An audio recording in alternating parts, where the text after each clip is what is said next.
El poder que hay en tu boca. Hemos estado mirando esta serie.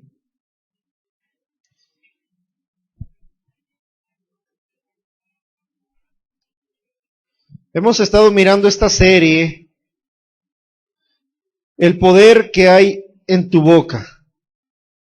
Hemos estado mirando ya semanas sobre la importancia de lo que hablamos.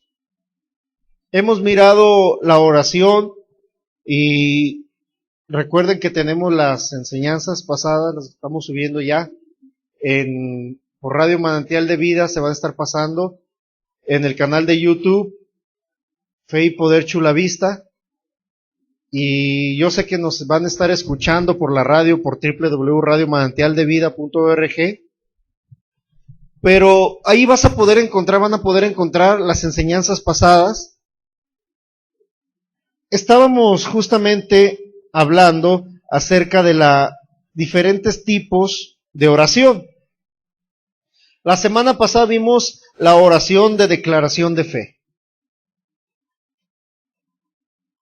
Miramos que el declarar se ha convertido en objeto de crítica para muchos. Unos dicen que no es bíblico el declarar, el decretar. Otros dicen que sí, y hay controversia. Voy a pedir si me apagan el ventilador. Hay controversia en cuanto a esto, a la declaración, porque no han entendido qué es la declaración. La declaración no es más que hablar, decir lo que tú crees. No es otra cosa más que hablar algo con fundamento. Es decir, cuando una persona es detenida y lo llevan a declarar, va y dice lo que cree y lo que sabe. Cuando viene una circunstancia a tu vida, un problema, una enfermedad, una necesidad, tú tienes que declarar, pero no lo que tú crees en tu mente o lo que tú sabes en base a tu experiencia en la vida, sino que tú hablas, tú declaras, tú dices lo que crees, lo que sabes de la palabra de Dios. Si llega una enfermedad y nosotros nos ponemos a declarar, a hablar lo que sabemos, pero no es palabra de Dios, tú vas a empezar a hablar y a decir que es normal las enfermedades. ¿Por qué? Porque has escuchado, sabes que a cierta edad el cuerpo se empieza a mostrar ciertos síntomas de enfermedad.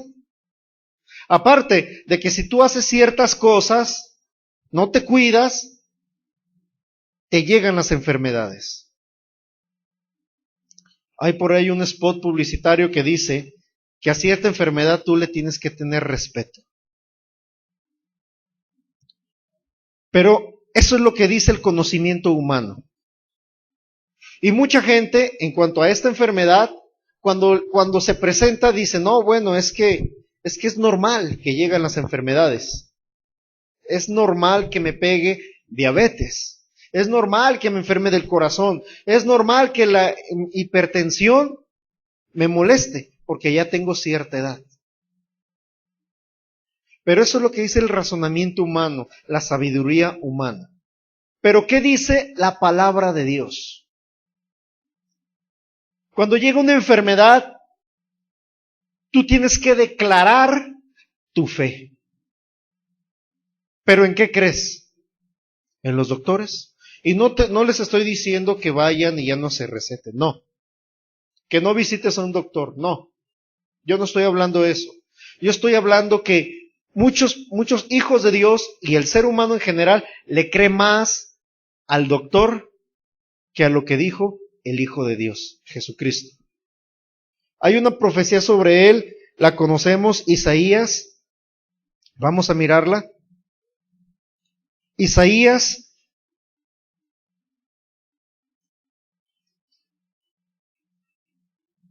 el libro del profeta Isaías, capítulo 53, 4 y 5.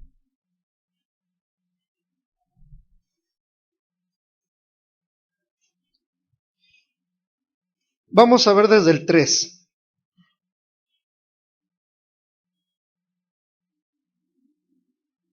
Mira, desde el 1, 53 capítulo 53, verso 1.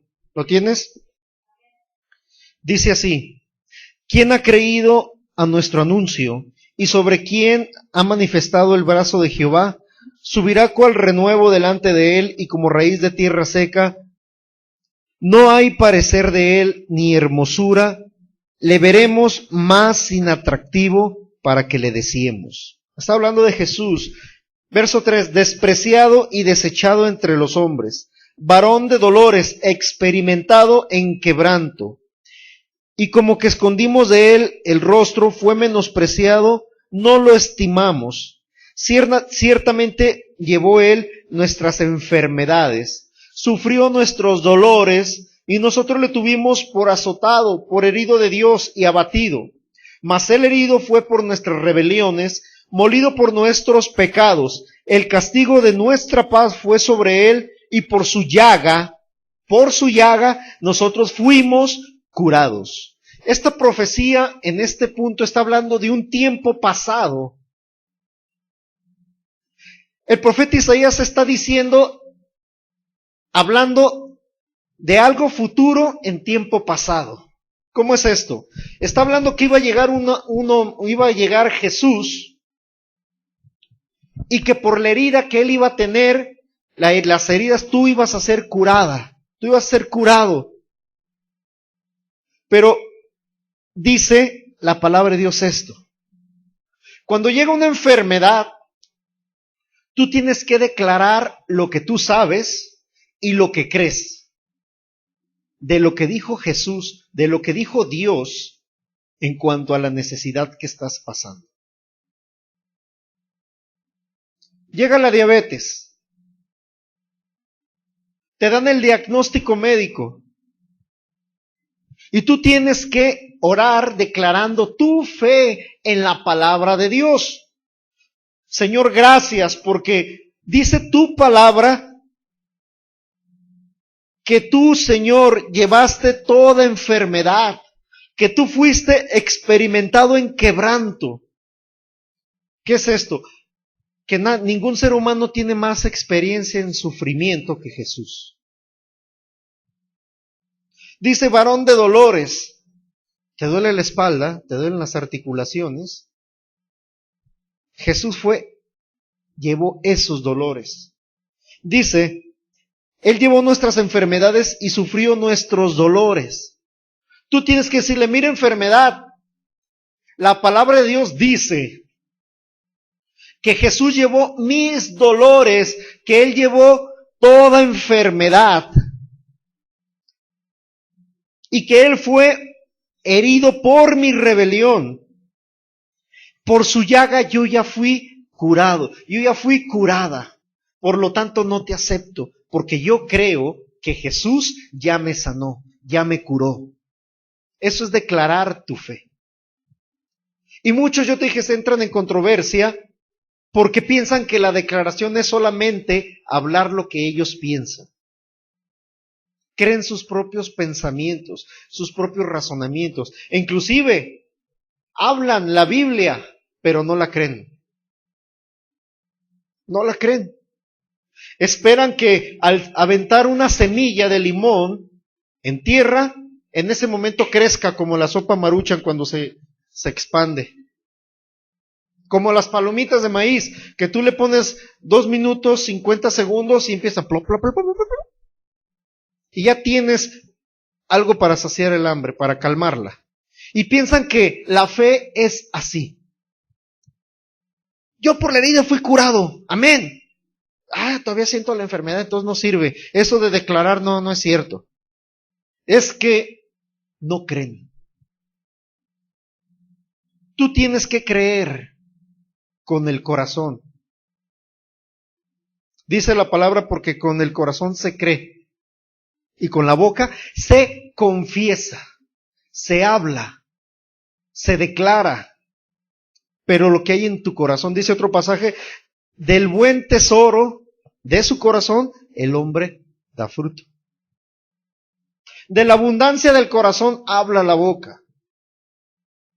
Pero cuando tú hablas, cuando tú declaras tu fe en oración, tú tienes que basarte en lo que Jesús hizo por ti, en lo que dice la palabra. Miramos también la oración de petición a Dios. Hay dentro de el conocimiento de Dios, la mayor parte de las personas que oran, y hablo a nivel general, cualquier religión, se acercan a Dios solo a pedir. Hay personas, hijos de Dios, que nunca se acuerdan de Él, sino cuando tienen una necesidad. Y es cuando se acercan a Él. Y empiezan a pedir, y yo te pido, Señor, y yo te pido, Señor, y yo te pido. Está bien, dice el Señor, pídeme y te daré por herencia las naciones de la tierra. El que pide, recibe. Pero la oración no fue creada para pedir. Dios no enseñó el modelo de oración, o Dios no nos dejó esta estructura para que de ahí parta la oración, para que nosotros desarrollemos la oración con puro pedir. No lo hizo así. Vamos a ver Marcos 11:24. Marcos capítulo 11. La oración de petición a Dios. La oración de petición a Dios. Oración de petición a Dios. Marcos 11:24.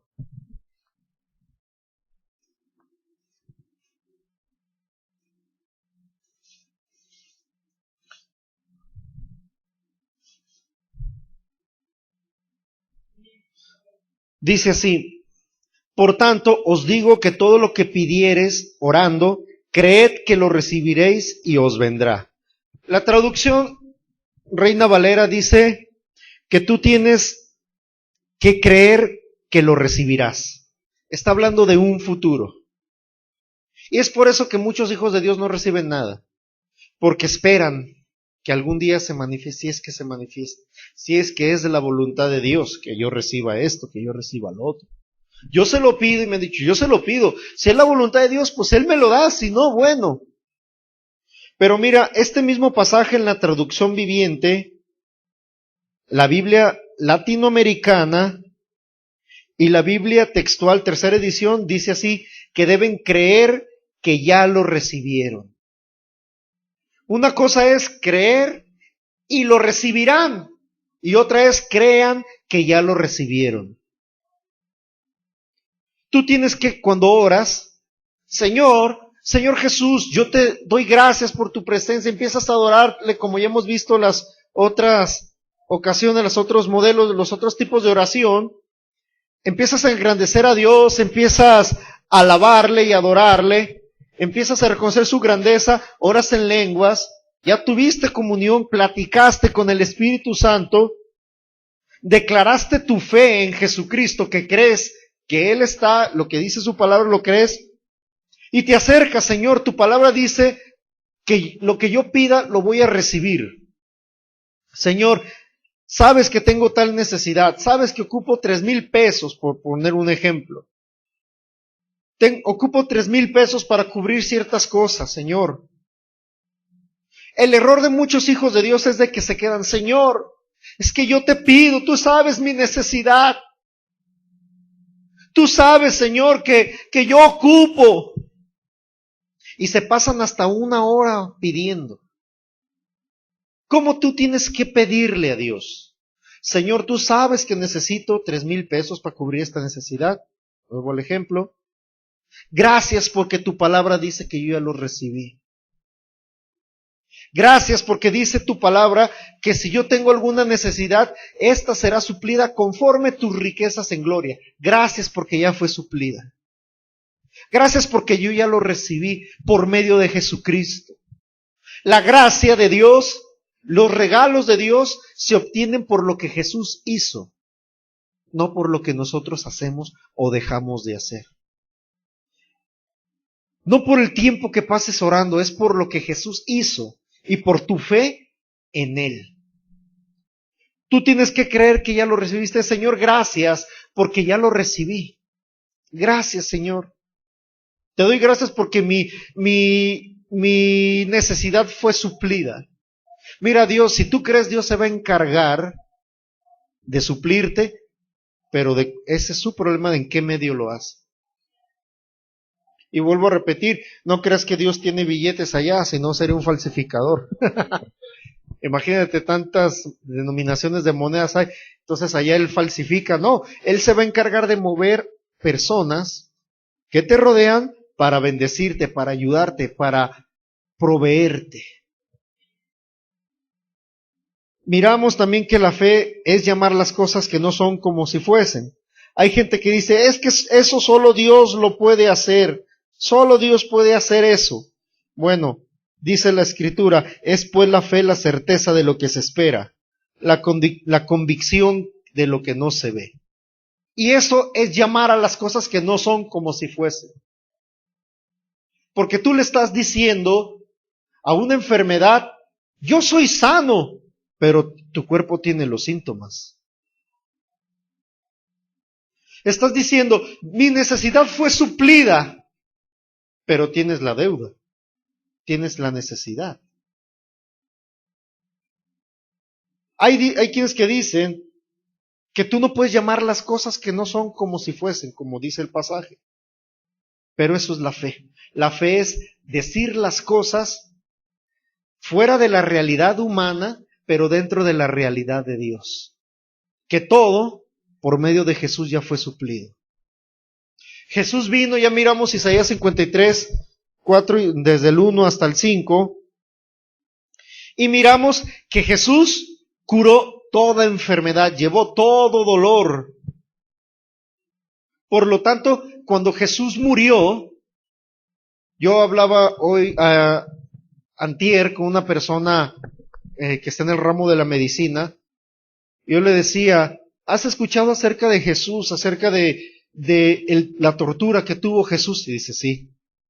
Dice, fue muy difícil, porque médicamente hablando, se le desarrolló diabetes, porque la adrenalina durante la tortura, el páncreas empezó a generarla, y la adrenalina fue tanta que el azúcar se elevó y desarrolló diabetes. Generó un nivel de estrés tan alto que los vasos sanguíneos de la frente le tronaron y empezó a sudar sangre. Dice, cuando va, lo empiezan a golpear, sufrió infecciones en la piel por el calor, por la exposición al sol, cáncer en la piel. Cuando es colgado, cuando es clavados esos clavos en sus manos, le rompieron ligamentos que hicieron que se tensaran los de sus brazos y los de sus pies. La postura en la que estaba le impedía respirar porque como estaban las costillas se enterraban en sus pulmones. Tuvo problemas respiratorios. Sus vías respiratorias se inflamaron y se infectaron y murió de un infarto. Médicamente hablando, me dijo, por no decir otras que desarrolló. Quemaduras en los pies, porque no crean que lo llevaban con guarachitos, iba descalzo. Heridas. Desarrolló mucho, me decía. Desarrolló mucho. Es como ser humano, me decía, y no es hijo de Dios, no es cristiano. Como ser humano, problemas psicológicos, así me lo dijo él, porque aquellos que le decía que en una ocasión le gritaban, Hosana, bienvenido, sálvanos, y creemos en ti, y que los alimentó, después le estaban diciendo, mátenlo, línchenlo. Fue una confrontación, decía esta persona, que su familia lo abandonó, que su propio padre, como está escrito, imagínense una persona no cristiana diciendo esto, que su propio padre le dio la espalda, Dios. Fue cuando clamó, Padre, ¿por qué me has abandonado? Y en ese punto a él le cayó la maldición de nosotros, la consecuencia de pecado que nos correspondía, y Jesús, y Dios no, por eso le dio la espalda, porque Jesús se hizo maldito. Fue el ser más maldito que pudo haber existido, porque cargó la maldición de toda la humanidad. Por lo tanto, en la realidad de Dios, Jesús ya pagó por todo eso. Jesús ya sanó enfermedades. Jesús ya proveyó necesidades. Esa es la realidad de Dios. Y cuando nosotros tenemos un problema físico de enfermedad, Dios no te ve enfermo. Dios te ve sano por la herida de Cristo. Cuando tenemos un problema económico, Dios no nos ve con necesidad económica, porque Jesús se hizo pobre para que nosotros fuéramos enriquecidos por su pobreza, y por lo tanto Dios nos ve ricos, nos ve con abundancia. Esa es la realidad de Dios. La realidad humana ve todos los errores, todo lo mal. Es por eso que vuelvo a decir, tú tienes que ver la realidad de Dios, y no es otra cosa más que llamar las cosas que no son como si fuesen. Es pues la fe, la certeza de lo que se espera, la convicción de lo que no se ve. Vamos a ver Hechos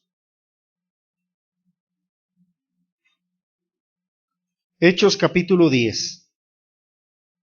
Yo te mencioné sobre 2 ejemplos acerca de la oración de petición. Y ahorita los vamos a analizar. Hechos capítulo 10.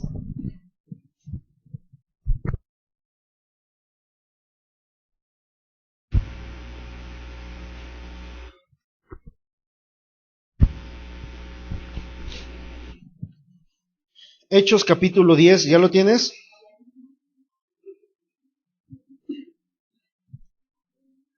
Hechos capítulo 10.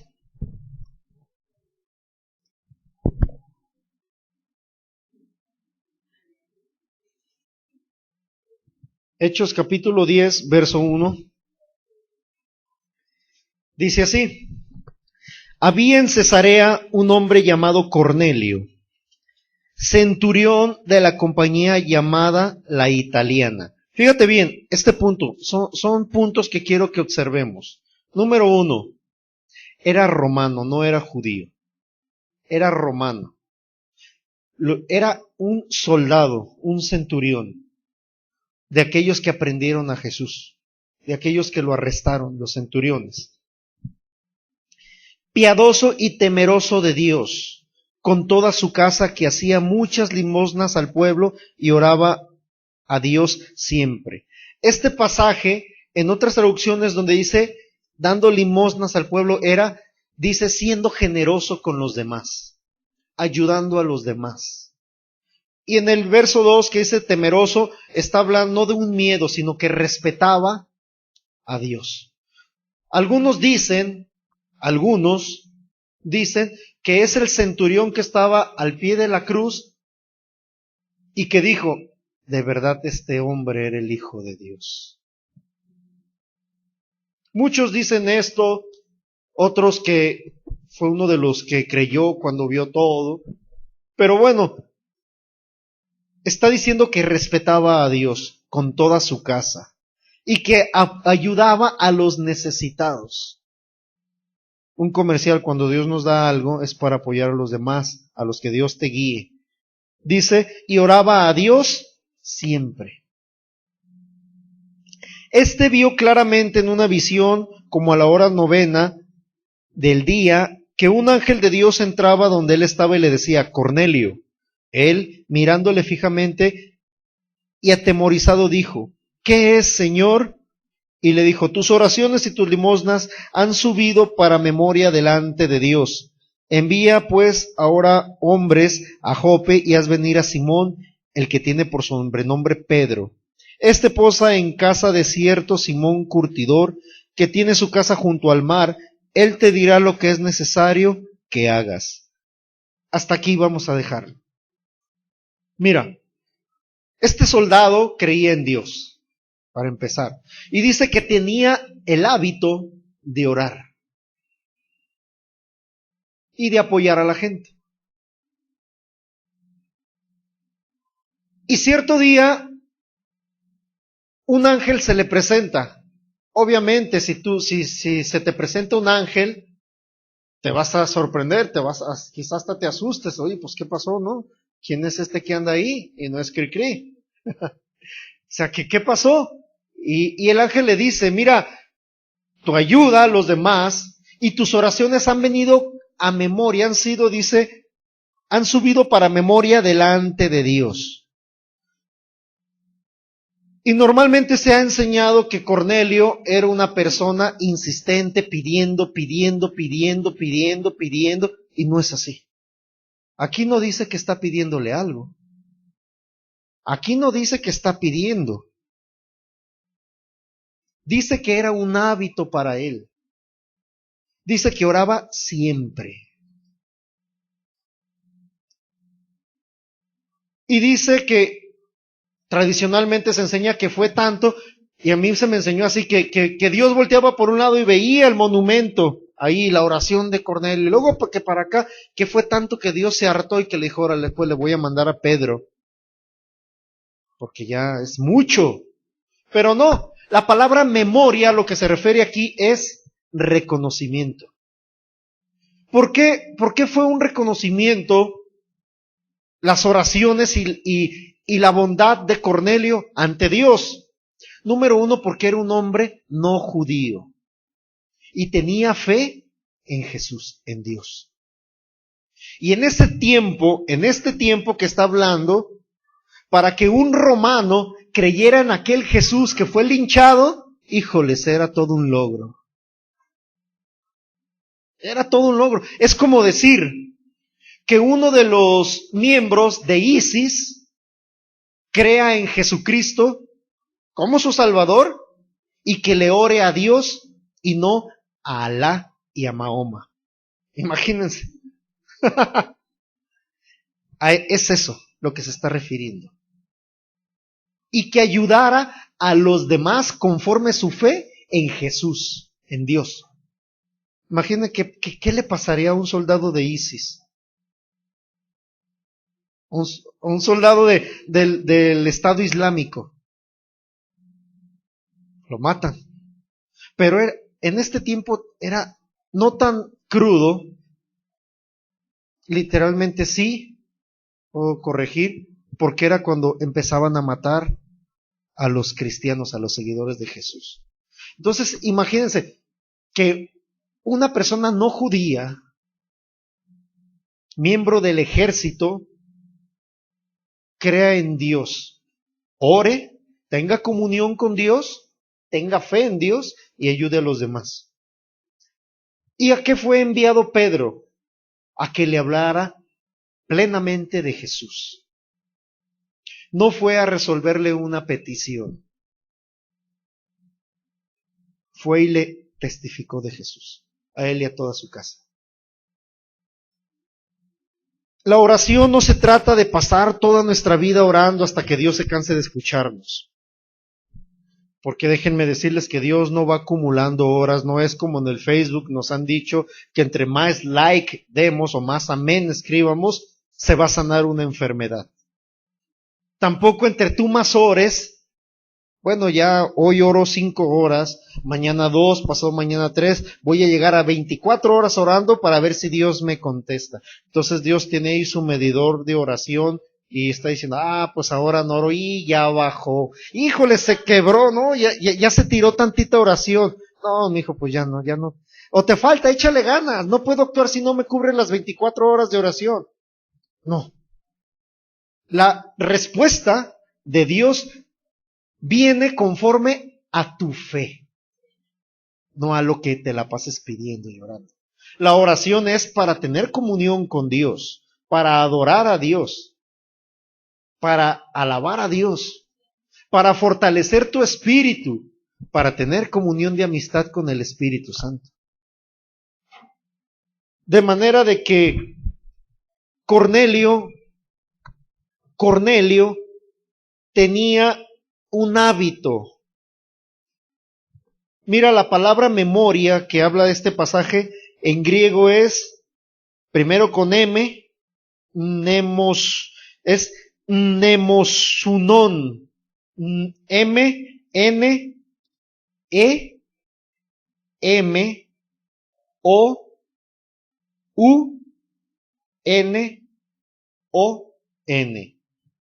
Mnemosunon. Y su significado es recordatorio, registro para memoria, memorándum, reconocimiento. Vuelvo a repetirte.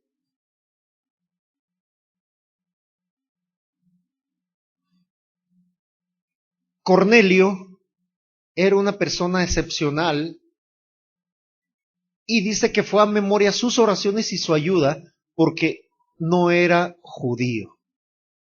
Era una persona romana de las cuales no todos creían en él. Era muy poco el romano que creía en Jesús. El término memorandum también suele denominarse como una cosa que debe ser recordada. Las oraciones de Cornelio fueron ejemplo de constancia y de fe. Imagínate, Cornelio, miembro de un ejército que no creía en Jesús, en Dios, se la pasaba orando constantemente. Él creía en Dios. Quizás iban a la guerra, pero él iba orando. Dice que en todo tiempo oraba Cornelio. A pesar de que estaba en peligro su vida. Y Dios preparó a Pedro para que fuera a predicarles. Y sobre todo, para que fueran llenos del Espíritu Santo. Pedro no fue a suplirle una necesidad a Cornelio. Pedro no fue a cubrir una petición de Cornelio. Cornelio tenía un conocimiento acerca de Dios y en base a eso creía, oraba y ayudaba a los demás. Y mandó Dios a Pedro para que le hablara plenamente de Jesús y fuera lleno del Espíritu Santo con toda su casa. Entonces, Cornelio no estaba pidiendo nada. Otro caso que te voy a enseñar hoy viene en Lucas capítulo 18.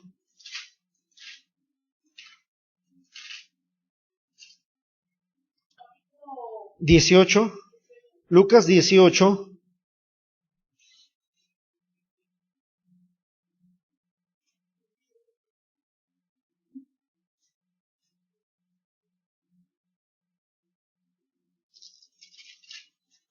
Verso 1. 18:1.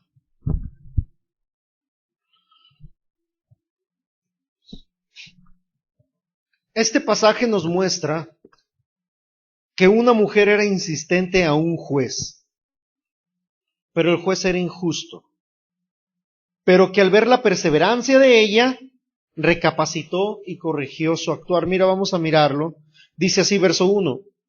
También les refirió Jesús una parábola sobre la necesidad de orar siempre y no desmayar, diciendo, había en una ciudad un juez que ni temía a Dios ni respetaba al hombre. O sea, le daba lo mismo.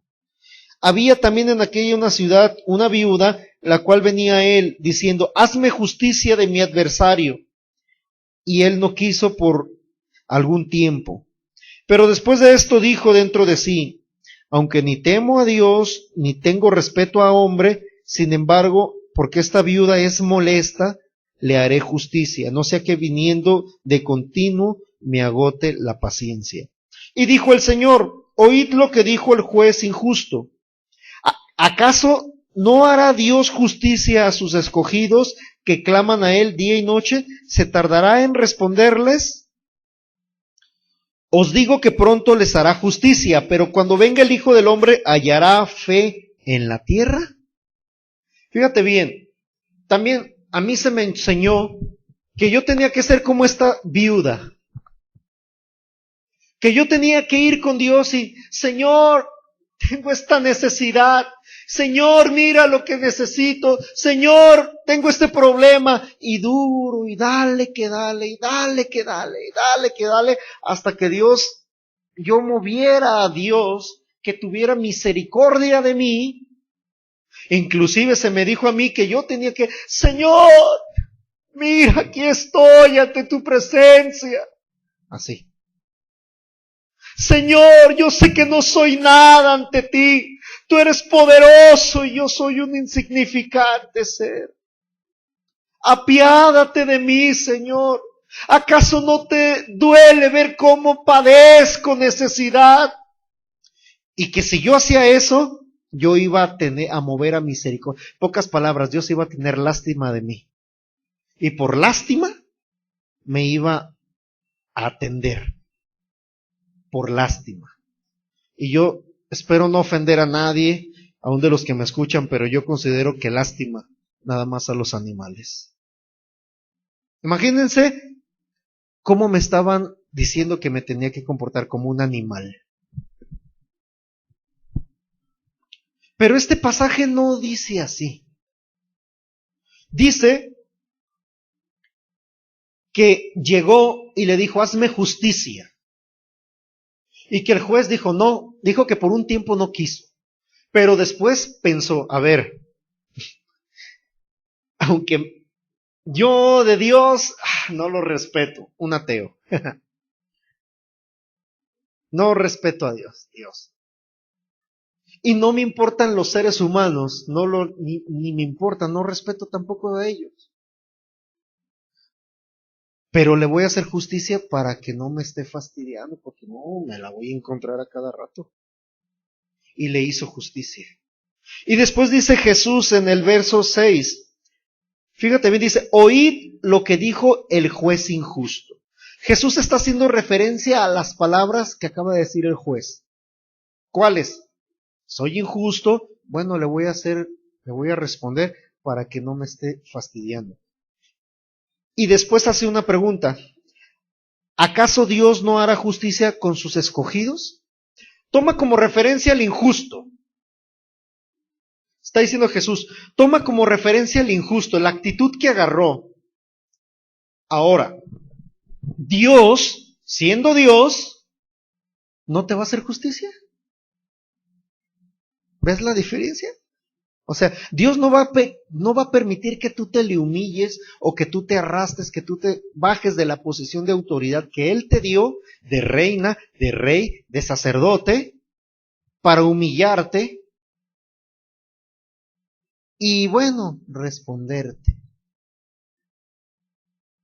No. Está poniendo referencia a lo que hizo el injusto y luego dice, ¿acaso Dios? Esa palabra, ¿acaso Dios? Hace referencia a la bondad de Dios. Dios es bueno, no es injusto. Entonces, ¿tú no crees que Dios te va a responder? Siendo bueno, siendo justo. Claro que sí, te va a responder con más rapidez, pero, hay un pero. Verso 8. Os digo que pronto les hará justicia. Ahí está ratificando eso. Dios pronto les va a hacer justicia, pero cuando venga el Hijo del Hombre, ¿hallará fe en la tierra? O sea, Dios está diciendo Jesús, pronto les va a hacer justicia. ¿Cómo? Él iba a dar su vida para justificarte, para perdonarte, para bendecirte, para sanarte, para librarte de todo mal, para librarte del infierno. Pero, ¿habrá quien le crea? Ay, pastor, es que eso de la declaración no es cierto. Pídeme y te daré por herencia las naciones de la tierra. Por la herida de Cristo fuimos curados. Ya fuiste, toma tu sanidad, toma tu provisión, toma tu bienestar. Ay, es que no debemos hablar las cosas que no son solo Dios. No hay fe. No hay fe. Es que Dios no responde, es que no hay fe. Así de fácil. Es que Dios es injusto, como Él sí le respondió y a mí no. No, es que no hay fe. No hay fe. Dice este pasaje, ¿hallará fe en la tierra? No se trata, vuelvo a repetir, de cuántas horas pasamos orando, sino de la constancia, de tener un hábito de creerle a Dios. Si tú tomas ese hábito de creer lo que dice la palabra de Dios, lo único malo, por decirlo así, que tú vas a sacar es que vas a estar bien bendecida, bien bendecido. Y digo malo porque muchos no creen, pero en realidad date cuenta. ¿Qué puedes perder? La maldición. Pues vamos a creerle, ¿no? Date cuenta. O sea, si se te hace un hábito creerle a Dios, tú vas a empezar a manifestar la bendición de Dios. Si tú tienes constancia en creerle a Dios, Él responderá.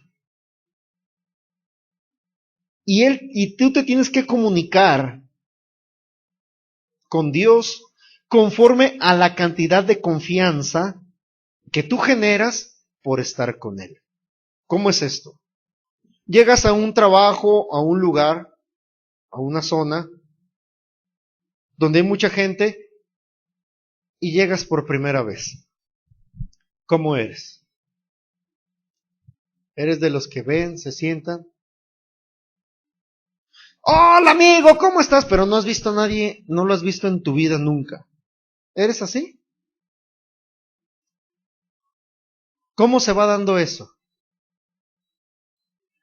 Con el tiempo, con el trato, con la convivencia.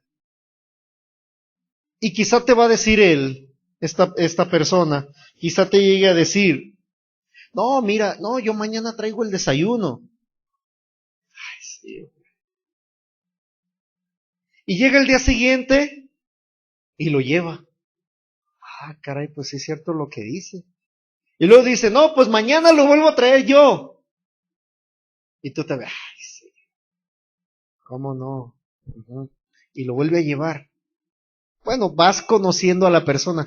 Pasan 3 años, cultivas esa amistad y un día te dice, yo llevo el desayuno mañana. ¿Te la vas a pensar? ¿Si ha sido un hábito en él llevarlo? No. ¿Por qué? Porque has estado creyendo constantemente en él. Con Dios es igual. Tú necesitas tener comunión, convivencia con Dios. Porque, como te dije al principio, hay muchos hijos de Dios, muchos seres humanos que solo buscan a Dios cuando tienen una necesidad. Solo buscan a Dios cuando tienen una necesidad. Y así no funciona. Yo te digo a ti, amigo, amiga, que me escuchas por internet, en cualquiera de nuestros medios,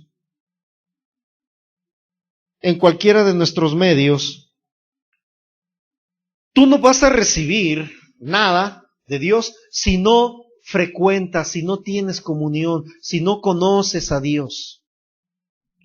Porque es fundamental.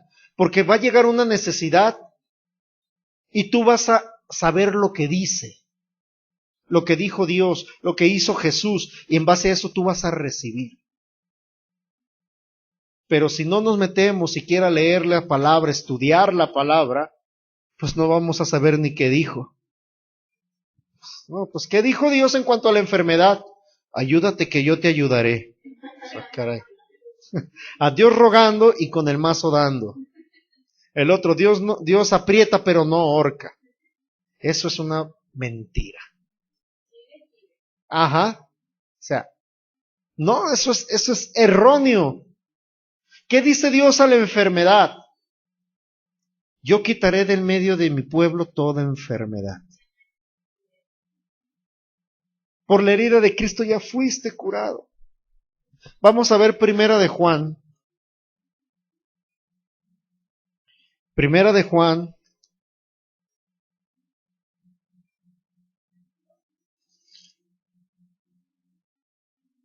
capítulo 5,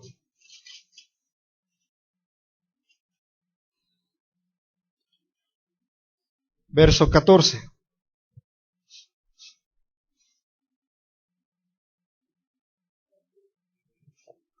¿Lo tienes? No, Primera de Juan. San Juan es el Evangelio. Eh, está cerca de Apocalipsis, es pasándolo. ¿Sí? Pasando la segunda de Pedro, sigue.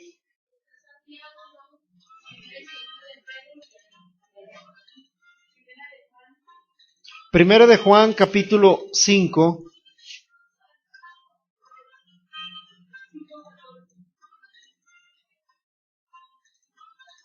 Primera de Juan 5:14 dice así.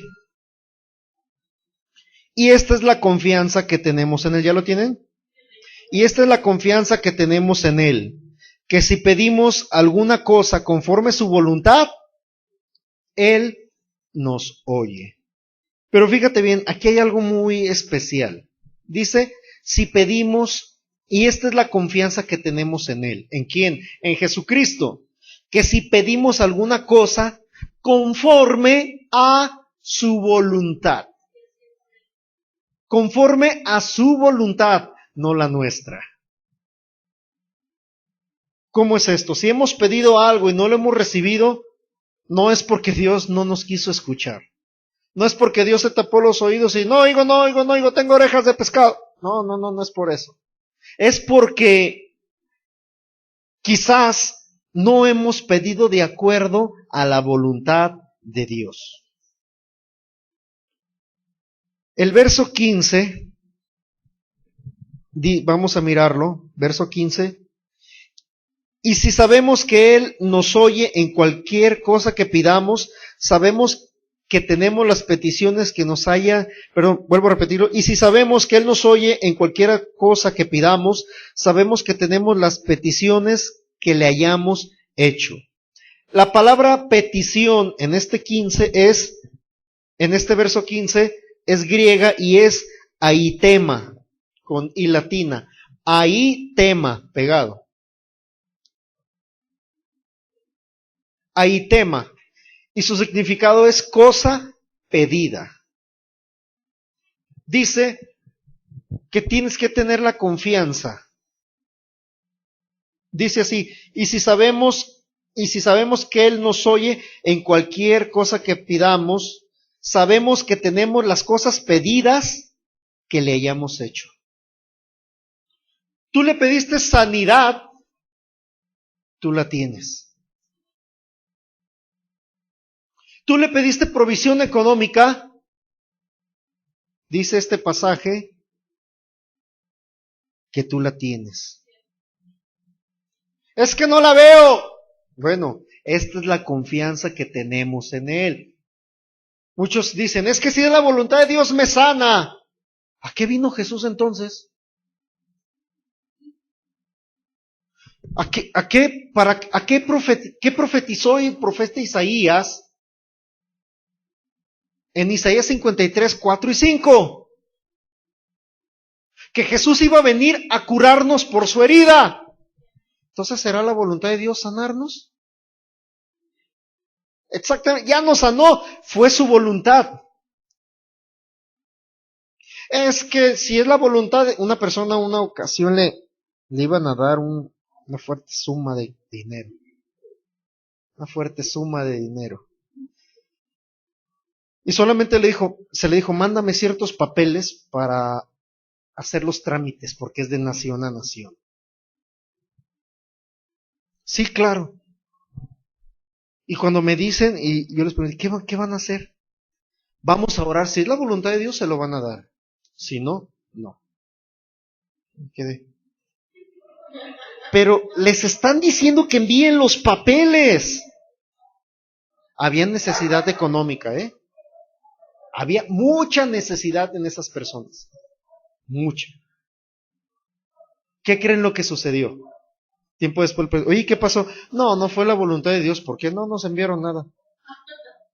¿Enviaron los papeles? No.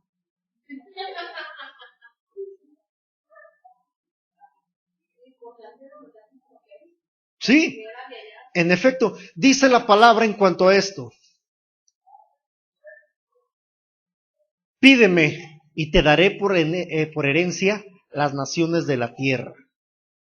por heredad.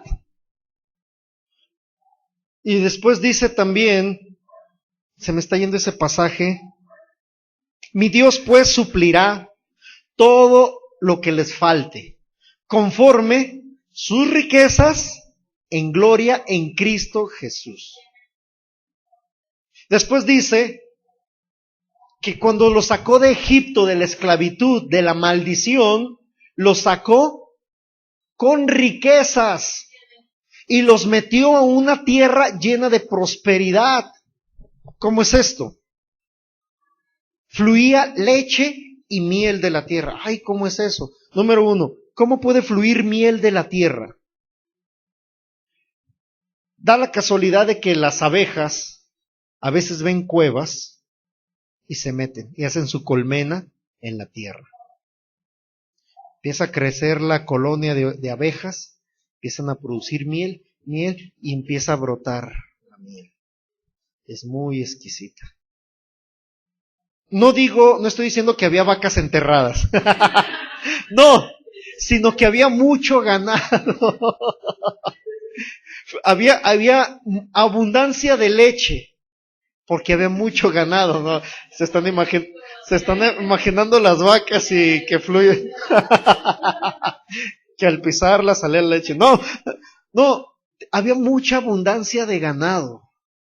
Y Dios lo sacó de la esclavitud, de la pobreza, porque un esclavo no tenía nada, ni riquezas. El único arete de oro que tenía era en la nariz o en los oídos, y era significado que no tenía derechos, que no valía nada, que le pertenecía a alguien. Y a la hora que quería el amo, lo jalaba de ahí y lo lastimaba. Lo desgarraba muchas veces de aquí. Porque no valía nada. Y Dios los sacó de ahí y les dio herencia. Los hizo ricos. Dice la palabra que a donde llegaron, la tierra era dorada. ¿Por qué creen? Exactamente. Montañas de oro. Imagínense. Dios te dice, pídeme y te daré por herencia las naciones de la tierra. Clama a mí y yo te voy a responder. En el nuevo pacto, después de Jesús, dice, mi Dios pues suplirá todo lo que les falta. La Biblia, en cuanto a la economía, la escritura, el 70% de lo que dice habla de finanzas, de dinero. El pasaje Filipenses 4:13, todo lo puedo en Cristo que me fortalece. Pablo está diciendo, yo sé vivir en abundancia. Pablo tenía su oficio, fabricaba casas de campaña. Y en ese tiempo las casas de campaña eran muy populares porque se iban al desierto. Pablo tenía un oficio y le iba muy bien. Pero dice Pablo, yo sé vivir en abundancia, pero también en escasez, en riqueza y en pobreza. Y no creas que porque estaba haciendo la voluntad de Dios en el ministerio de Dios era pobre. No, es que Pablo predicaba a todas horas y la gente no le vendía. Imagínate que tú vas a la tienda y no te venden porque eres cristiano, eres hija de Dios. ¿Qué vas a hacer? ¿Dónde vas a comprar? Con la hermana. Pero ¿qué pasaría si a la hermana ya no le quieren vender, ninguna barrotera le quiere surtir por ser hija de Dios? ¿Qué vas a hacer? Vas a ayunar por obligación, porque no tienes. ¿Y por qué no tienes? Porque no te quisieron vender, porque eres hija de Dios, hijo de Dios. Con Pablo fue lo mismo. En este pasaje, Filipenses 4 está diciendo que a él sufría persecución por quien era. Y que sabía vivir en abundancia y en escasez, pero que todo lo podía en Cristo que lo fortalecía. O sea, pasaba una semana sin comer porque no tenía alimento, porque no le vendía, y Cristo lo fortalecía. Podía superarlo porque Cristo lo fortalecía. Así. Dice la palabra que Dios te da la habilidad no de hacer pesos y centavos, de hacer las riquezas. Dios te da la habilidad de hacer las riquezas. Entonces, ¿era la voluntad de Dios que recibieran esa feria, ese dinero? Sí, porque Jesús se hizo pobre para que la gente fuera rica. Otra persona le ofrecía, le daban 1,000,000 de pesos. Y él dijo, no, no me lo des. Previamente estaba orándole a Dios por provisión económica. Y a una persona le dice que hay 1,000,000 de pesos para que pongas un negocio, para que veas por tu familia. No, no, si quieres darlo, apoya a la iglesia. A mí no me des nada, yo vivo por fe. Dios suple mis necesidades. Y sus hijos con los zapatos rotos. ¿Era la voluntad de Dios que recibiera ese dinero? Sí. Imagínate los discípulos de Jesús, Jesús mismo, una casa en la playa, un barco. Pedro, un empresario pesquero, tenía su propia barca pesquera. Mateo, contador público de Hacienda, estaba cobrando los impuestos cuando Jesús le dijo, vente conmigo. Era gente empresaria. Jacobo, Santiago, el que está aquí, la epístola de Santiago. De acuerdo a los traductores, Santiago viene de San Jacob, San Jacobo. Jacobo, el hermano de sangre de Jesús, carpintero también. Eran empresarios. En esta época de Jesús, el ser carpintero, híjoles, era lo máximo. ¿Por qué? Porque no todos usaban la carpintería y mandaban a hacer muebles lujosos. Y era muy bien remunerada la carpintería. Lucas, el que escribió el Evangelio, era un médico, un doctor de profesión. Los seguidores de Jesús y aún los de su ministerio eran gente empresaria. ¿Tú crees que no va a ser la voluntad que seamos prosperados? Muchos dicen, es que Jesús les dijo a sus discípulos que cuando ese hombre, quizás lo han escuchado, que un joven le dice, Señor, ¿qué tengo que hacer para heredar la vida eterna? Y que era un hombre rico, que le dijo, guarda los mandamientos. Ya todo eso lo he hecho desde mi infancia. Eso era una mentira. Porque no podían cumplir la ley al pie de la letra. Y después le dice, ve y da lo que tienes. Apoya a los pobres. Jesús no le está diciendo, en la traducción original no le está diciendo, quédate en la ruina. Le está diciendo, ve y apoya, ayuda a los necesitados. Y como tenía demasiado, pero la actitud del corazón era avara, se fue triste. Y voltea con los discípulos y les dice, es difícil que un rico entre al cielo, es más fácil que un camello entre por el ojo de una aguja. Imagínense. Es imposible, ¿verdad?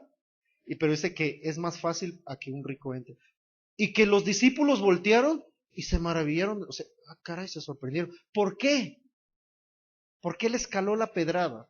Porque ellos tenían dinero, porque eran empresarios. No eran pobres. No eran pobres los discípulos.